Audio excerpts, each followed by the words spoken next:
Hello, Taylor here, and for the second episode of Games Which Fanned My Passion, I'm going to talk about Super Mario 64. This sandwich is not between, that'd be kind of weird, but this sandwich is Super Metroid.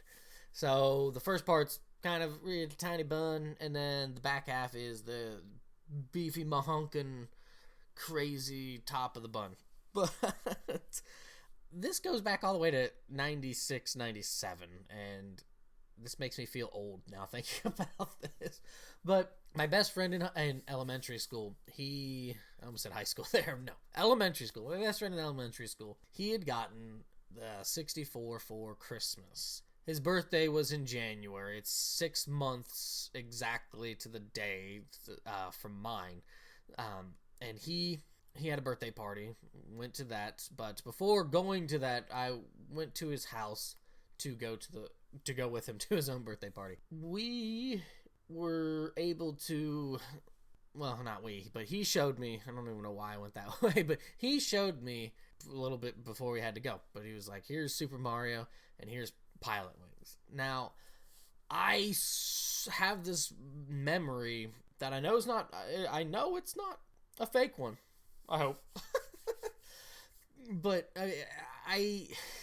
it's almost like, I don't know, sometimes when I'm thinking of memories, or you guys probably have it too, where you just feel like you are in that moment once again. When I think about it, there's this, and it's not even like anything was fucking going on, but I'm sitting in the car, we are going somewhere in the city, into Columbus. It's hot. It's like August, September. I'm looking at an like a newspaper advertisement, and it's got the 64 on there as well as Super Mario, and I'm going ew, and that was about it for my experiences of the 64 before Super Metroid. So, and then I had 6th grade, and 6th grade was all sorts of crummy. Friend went to a different middle school. I was stuck in that situation that just progressively got to its worst. I always kind of think about this because I know I mentioned a little bit in Super Metroid, is that I know for a fact during that time I had grown a lot of resentment of that place, and a lot of animosity, and a lot of just internal anger about the whole thing. I did not like that place, and I did not like a lot of the people. Yeah, I was pretty damn dorky, but it was just not a good situation for me. Even though there was a lot of that's when I think, when you're facing a lot of those troubles, it's what builds certain characteristics about yourself. And for me, that's when I got into reading a bit more. Like I still had the regular Nintendo as my only system, but I'd gotten to the point where I'd pretty much had beaten everything I had. So I wasn't getting any new games or anything like that. So I was kind of stuck in this limbo with gaming, and I was just kind of like, and that's when things like Super Metroid came up. Is after 6th grade. I got more into reading, and this kind of put me on the trajectory of being a bit more of a lone wolf. Like, I do recall being quite the outgoing, albeit dorky, goofy kid growing up, but that particular year, that particular situation really put me in a mental state of fuck everyone else.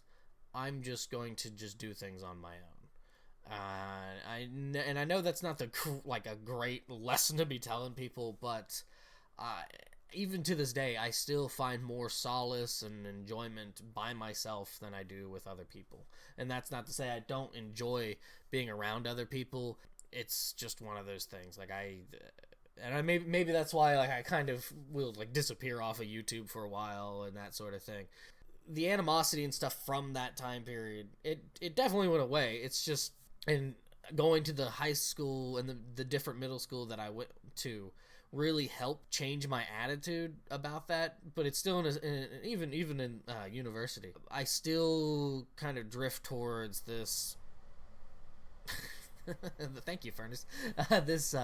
This kind of lone wolf sort of aspect. I just unfortunately, it's just how I am nowadays. But Anywho, after wretched 6th grade, moved and got to enjoy Super Metroid and a couple other games I'll be mentioning during this series and stuff.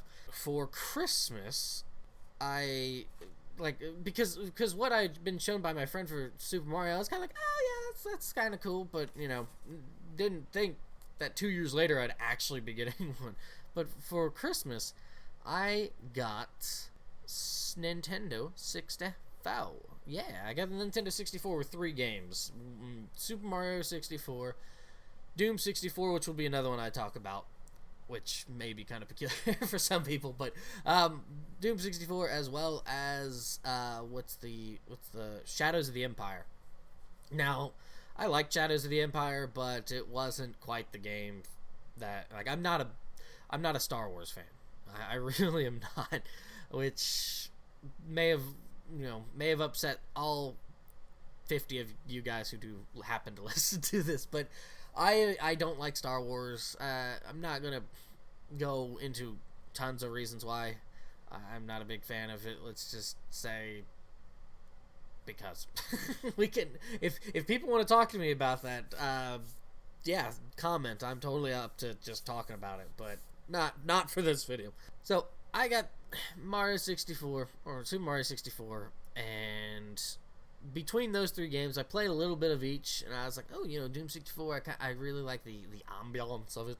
It is very dark, but it's also kind of brooding, and to me, that's actually a very scary game, or it was when I was a kid. Now, when I play it, I can play it on the hardest setting and just kind of be like, okay, boom, boom, boom, boom, boom. It doesn't quite have the horror factor that it once did, but I will always remember those days. Anywho, play a little bit of those, but then I sunk my teeth into I about said Metroid there, Super Mario 64, and I proceeded to get 120 stars in 3 days. I was addicted to this game. This game was just, I'm fairly decent at Super Mario World.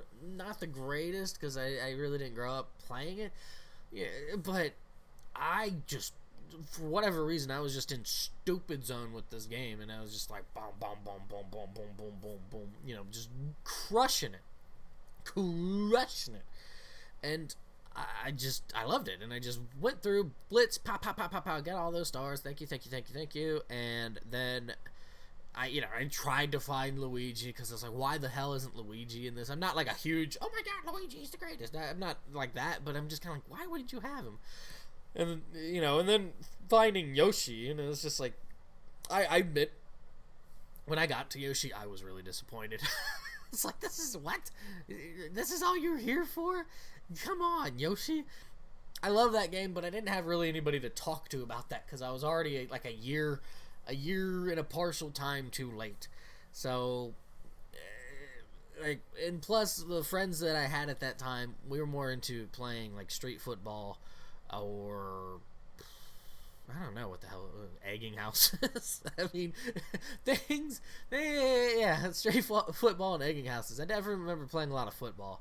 We played a little bit of baseball, but it was a bit harder because of being in like not a cul-de-sac per se, but just a little neighborhood.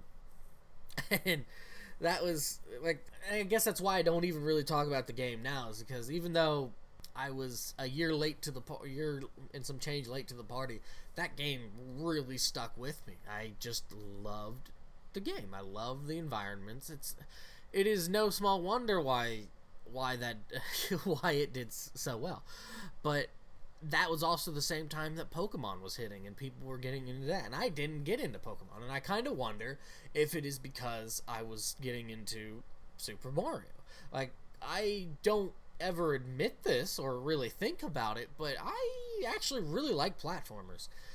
Maybe you don't really think of that when you think of me, but if you do think of me, thank you. But I always think, oh yeah, RPG, story, blah blah blah blah blah, music, blah blah blah. But platformers are just as fun in their own way for me, and this really slaked my thirst for a game that was just there's just for all the games in this period of time after I'd moved shortly after that, I like there's a lot of games in that period that really just kind of boom boom boom boom. Just if it wasn't for those sorts of games kind of hitting back, I would not have continued gaming, for better or for worse. But it led me to do something that I think a lot of other people my age, maybe a little bit older, have also done and have regretted, and has led to the the boom of collecting retro stuff or rebuying those things, and I'm talking about selling those things.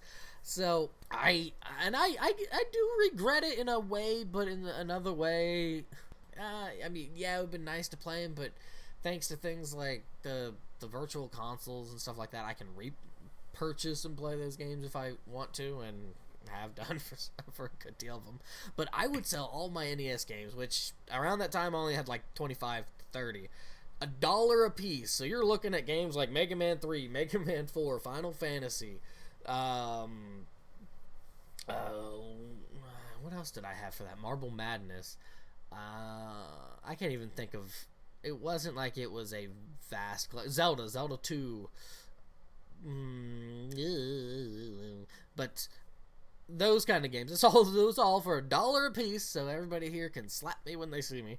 And I got enough credit to buy GoldenEye, and that will be another one as well that I talk about for a different day, because that game, who diggity. I mean, that's definitely one I think a lot of other people have, but why not? It's GoldenEye.